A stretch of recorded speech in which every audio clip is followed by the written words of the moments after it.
Fred Duquesne, un pur bonheur de vous rencontrer aujourd'hui dans cette rue de Crimée à Paris dans le 19e. Vous avez un magnifique studio dans les sous-sols, vous devez vous éclater ici. Ça fait, j'ai appris ça il n'y a pas longtemps, ça fait 19 ans que je suis là. 19e, 19 ans, 19e, voilà. 19 ans, pas mal. Donc il faudra déménager après.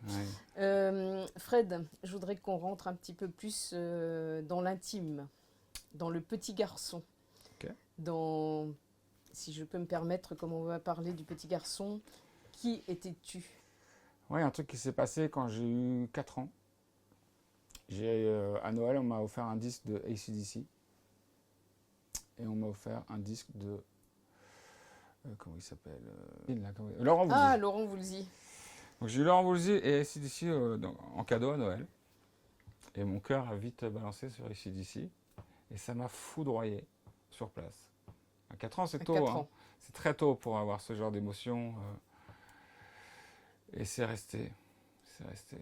Cet été, il y a AC/DC qui joue à Paris. J'espère qu'on va ouvrir, mais ça serait mon plus grand bonheur. Un rêve de gosse. Un rêve de gosse, exactement. Donc c'est un peu lié à votre question. Après, dans l'intimité, à cet âge-là, est-ce que j'ai d'autres trucs un peu sexy à vous raconter? Je ne sais pas. Mais en tout cas, ça a été un point d'orgue hyper important. Et la personne qui me l'a offert, je la remercie encore aujourd'hui parce que quelque part, ça a changé ma vie. Bien plus tard, mais ça a eu une incidence terrible. Alors on passe du métal au pop rock dans Ouais. votre aventure, en tous les cas Ouais. musicale, et ça Ouais. vient d'où ça? Est-ce que ça a une incidence avec l'enfance, l'adolescence? Ça a quelle Non, non, c'est non. pas lié. C'est vraiment une histoire de rencontre, d'amis, de groupes qu'on croise, avec qui on sympathise. Et puis un jour, on se dit, tiens, on va faire un groupe ensemble, ça serait bien. Parce que dans le mien, ça y est, ça fait 10 ans que je suis installé, mais je ferais bien quelque chose de nouveau. Ça m'est arrivé avec mon groupe qui s'appelait Empire, qui était un groupe constitué de gens de Kyo, de Vegastar, de Playmo, moi à l'époque de mon groupe Watcha. Voilà, c'est parce qu'on se croisait, on faisait la fête ensemble. Puis un jour, on s'est dit, allez, il faut qu'on allie le. Justement, c'est parti d'où? C'est le rêve d'un lycéen? C'est le rêve d'un collégien? Alors C'est moi, j'avais quoi? pas prévu de faire ça. Moi, j'avais pas du tout prévu de faire ça. C'est ma mère un jour. Moi, j'étais genre en fin de cycle au lycée. Enfin, non, oui, au lycée. Et puis, il y avait une meuf qui s'appelait Martine Moléon sur Canal+, qui tous les midis expliquait les nouvelles écoles qui se créaient, l'agence de l'emploi, elle faisait. Enfin, il y avait tout un truc qui était axé autour du développement pour les jeunes. Et puis, elle me dit, putain, j'ai vu Martine Moléon. Elle parle d'une nouvelle école de son qui s'est créée à Chantilly et tout. Puis je vois que tu es tout le temps en train de bricoler tes cassettes et tes micros dans ta chambre. Et vu que tu sais pas quoi faire, ça se trouve, il faut que tu fasses ça, il faut que tu fasses ingénieur du son, tout ça. Ah bon? Ouais, remarque, c'est pas mal. Et bim, je me retrouve embringué là-dedans. Et puis c'est elle qui avait vu juste. C'est-à-dire que moi, je savais pas ce que je voulais faire. Et comme quoi, les parents, c'est important, hein, parce que eux, ils savent. Il y a un Ils- dicton qui dit il faut toujours écouter sa maman. C'est vrai, mais c'est vrai, c'est vrai, Voilà. c'est vrai, c'est vrai. Et on met des années à comprendre ça, hein. Des fois, à l'adolescence, on n'est pas forcément d'accord avec eux. Non. Le Mass Hysteria, là, Ouais. l'emblème, parce que c'est par là qu'on vous connaît le Ouais. plus. Ça vient d'où ça? Alors moi, Massisteria, en réalité, j'avais un autre groupe avant qui s'appelait Watcha, et on était signé chez Sony Music. Et dans le même label chez Sony Music, il y avait Massisteria. Donc c'était des amis, on se croisait tous les jours et tout. Mais on était limite presque un peu en compétition, hein, parce que eux, ils avaient un album de plus, donc ils étaient quand même plus connus. Puis nous, on arrivait avec un nouveau style, donc ça se tirait un peu la bourre et tout, mais c'était bon enfant, hein, c'était pas. Et du coup, je les ai rencontrés comme ça, mais moi, je produisais mes propres disques à l'époque avec mon groupe. Et eux, ils allaient voir des producteurs comme chaque maison de disques trouve pour ses artistes. Puis un jour, ils en ont eu marre et puis ils sont venus me voir. Ils font, oh, Fred, est-ce que tu veux produire notre prochain album? Parce qu'on n'est pas content du son de celui d'avant. Puis on a écouté ce que tu fais. Est-ce que ça te dit de bosser avec nous? Parce que nous, on est parisiens, on aimerait bien le faire à Paris plutôt qu'à chaque fois d'aller en Angleterre ou je sais pas où. Et puis moi, c'est arrivé comme ça. J'ai commencé à faire un album avec eux, un deuxième. Et puis un jour, ils m'ont dit, bon, on perd notre deuxième guitariste, est-ce que tu veux le remplacer? On aimerait bien que tu viennes jouer avec nous et tout ça. Voilà, ça s'est fait le plus naturellement du monde. On avait des vies parallèles, ils savaient ce que je faisais, moi je savais ce qu'ils faisaient. En plus, on travaillait ensemble parfois. Et puis un jour, ça a été le moment.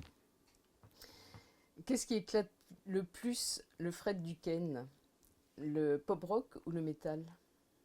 Franchement, je m'éclate dans tout. Vous savez, mon plus gros succès, c'est Brigitte, qui est au mur Oui, derrière, là, qui a vendu 400 000 disques. ouais, ça a été énorme. C'était énorme, que j'ai fait ici sur un coin de table, avec les enfants qui couraient partout. C'était censé être une démo, puis c'est resté sur l'album. Donc c'est de la folk, kitchen music, c'est très simple, c'est très aéré, c'est des filles qui chantent. Enfin, bon, vous connaissez, hein. Et à côté de ça, je faisais les groupes de hardcore les plus violents qui existent, qui est une musique qui est très complexe à enregistrer et qui nécessite une geekerie et un laboratoire de technique qui n'est pas du tout la même approche qu'une musique folk qui est beaucoup plus simple à enregistrer. Donc moi, je cultive les deux. J'adore les deux, j'adore le rap, j'adore plein de musiques. Donc je m'éclate dans tout. Il n'y en a pas une que je préfère plus que l'autre. Mais c'est sûr que les guitares saturées, enregistrer des batteries, mettre des micros partout, c'est quelque chose qui m'éclate. Voilà, c'est une science. C'est une science qui est très complexe. Et j'adore me plonger là-dedans. C'est un Mais, exutoire même. mais le métal, c'est quand même une musique particulière qui a Oui. certes ses adeptes, mais comment est-ce qu'on vient justement à se dire je vais faire du métal? Eh bien, parce qu'à 4 ans, on vous offre un disque d'ACDC. Voilà. Eh ben voilà, la boucle est bouclée. Et que Angus Young vous foudroie. Et que après, je vais faire ça quand je serai grand. Qu'est-ce qui vous a plu justement dans ce son d'ACDC? Je sais pas. C'est la guitare saturée. Le jour où je l'ai branché, ça m'a fait vibrer tout le corps. Mais à 4 ans, ça fait quoi? Alors, à 4 ans, j'avais pas branché de guitare. Non? J'écoutais juste. Et ben, je sais pas, c'est inexplicable. C'est d'un seul coup, tout le corps se vibre pour cette musique-là. Et je vois hein, les passionnés de métal qu'on croise dans tous les festivals, les concerts que nous on fait et tout. Je pense que c'est des gens qui ont ressenti la même chose. C'est inexplicable. Et paradoxalement, c'est une musique qui est assez violente selon les genres. Et bizarrement, les gens, c'est les plus cool qui existent dans ce milieu-là. La fanbase du métal, c'est les gens les plus cool qu'on ait pu rencontrer. C'est les gens les plus fidèles. Donc On m'a appris si... justement que la voix ne se cassait pas parce que quand on chante du métal, on crie comme un bébé qui pleure. Ah, vous pensez que c'est lié, c'est possible. Alors moi, j'ai un chanteur qui ne crie pas. Mousse de Massisteria, c'est un peu un ovni dans le milieu du métal parce que c'est pas un chanteur qui vous engueule et qui hurle dans son micro. Et d'ailleurs, c'est ce qui fait la force du groupe parce que c'est vraiment différent du reste. Certains n'aiment pas, d'autres adorent. On s'y retrouve dans ses textes, mais c'est pas un chanteur de métal. Donc, Vous êtes producteur, oui. vous écrivez également? Là, bah oui, on fait des riffs ensemble, on écrit de la musique. J'ai d'autres projets parallèles. Qu'est-ce qui vous inspire dans vos écrits? Je parle de musique, hein, pas Oui. de texte. L'émotion du jour. Si tu t'es engueulé avec ta meuf, tu rentres, t'es un peu énervé, voilà, puis t'écris une musique qui va être un peu en fonction. Si t'as passé un bon moment avec ta petite fille, d'un seul coup ça va être plus doux, puis ça va être un truc très spatial, très intemporel, très vaporeux, très doux. C'est vrai, hein, les émotions ça joue à mort. Hein, et il faut s'en servir. Et dans les classiques, dans par exemple le classique français, qu'est-ce que vous aimez chez les chanteurs classiques? Qu'est-ce qu'un chanteur de métal, pop rock et compagnie, ou musicien tout simplement, aime chez Ah bah, nous on les aime toute artistes? la vieille musique française, hein, de Piaf, euh, tous les grands chanteurs de la musique française me touchent aujourd'hui, même Renaud, tous ces gars-là. Et c'est marrant, c'est venu sur le tard. Mm. Parce que quand on était ado, on était dans la période révoltée, puis on n'avait pas compris tous ces trucs-là, ça nous faisait chier. Donc on écoutait plutôt Trust et tout genre de trucs. Et puis en vieillissant, on est allé voir un peu ce qui se faisait avant et les textes et tout. Et là, on se prend des baffes monstrueuses hein, quand on s'intéresse d'un seul coup aux écrits et des choses qui ont un vrai sens, parce que la musique française, c'est quand même sa force. Si on regarde ce qui se passe à l'étranger et qu'on traduit les textes, tu dis ouais, quand même, il se fout un peu moins. C'est beaucoup plus léger. Ouais. Donc on a fait un hommage à Fréhel, d'ailleurs, sur notre dernier album, Mhm.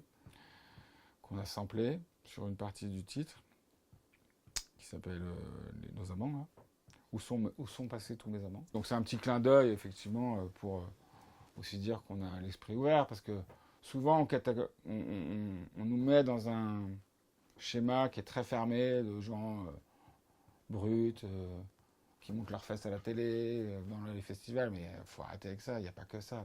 C'est drôle, mais il y a aussi tout le reste, c'est toute une populace qui s'intéresse à une musique Justement, est-ce que ces musiques sensibles peuvent vous inspirer lorsque vous Évidemment, créez? évidemment. Je vous assure, quand je rentre chez moi, j'écoute des trucs très doux. Moi, je fais du métal toute la journée, donc quand je rentre, et quand j'ai encore la force d'écouter de la musique, parce que quand on en fait 10 heures par jour, bon, on tend plutôt à aller chercher le silence. Mais non, non, on écoute plein d'autres trucs justement pour s'inspirer. En plus, nous, dans Massisteria, il y a beaucoup de sons électroniques qui viennent du coup d'un autre style qu'on intègre dedans.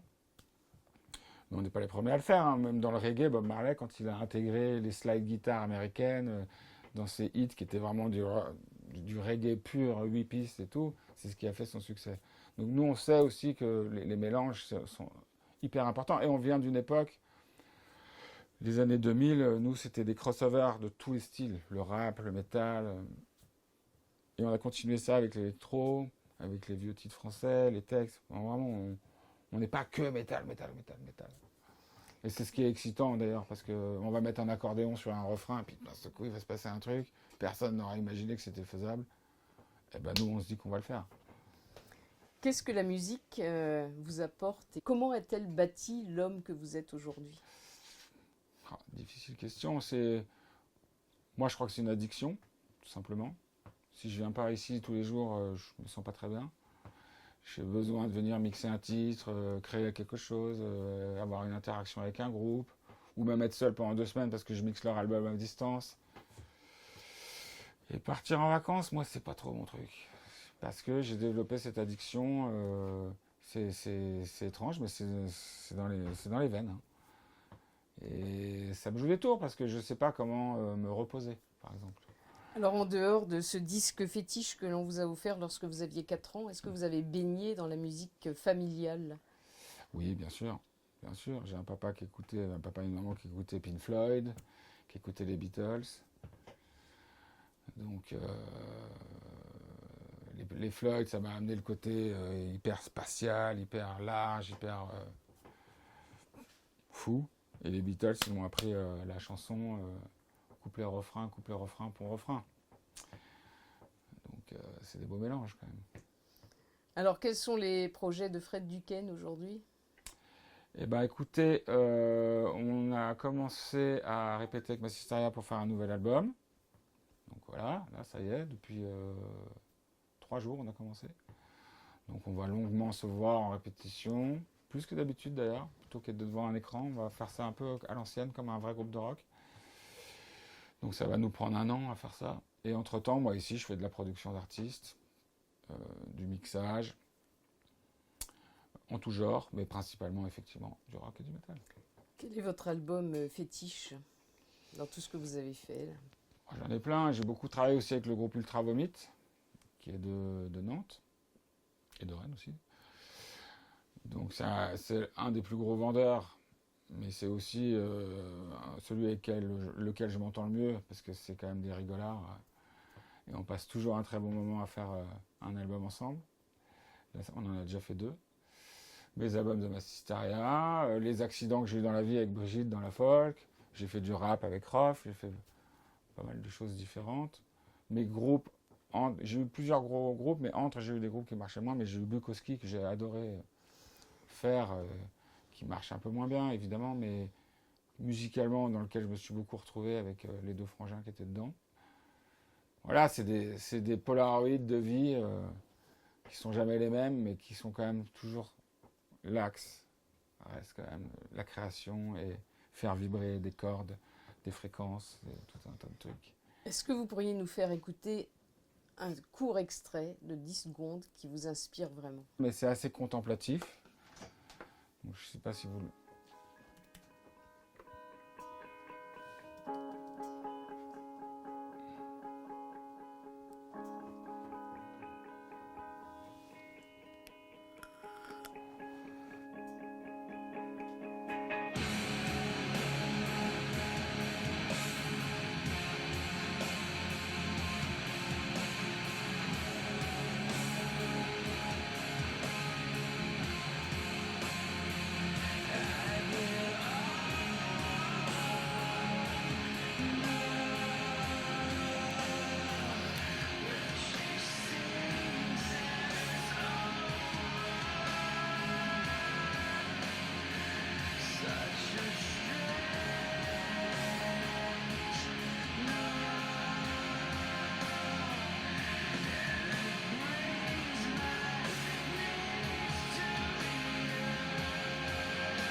Donc dans les projets, c'est essentiellement avec Massisteria Ah bah non, et puis tous les autres bah, j'ai des jeunes reviennent. groupes, c'est marrant, j'ai tout un panel de clients, autant les stars du rock'n'roll français qui viennent me voir pour mixer ou produire leurs disques.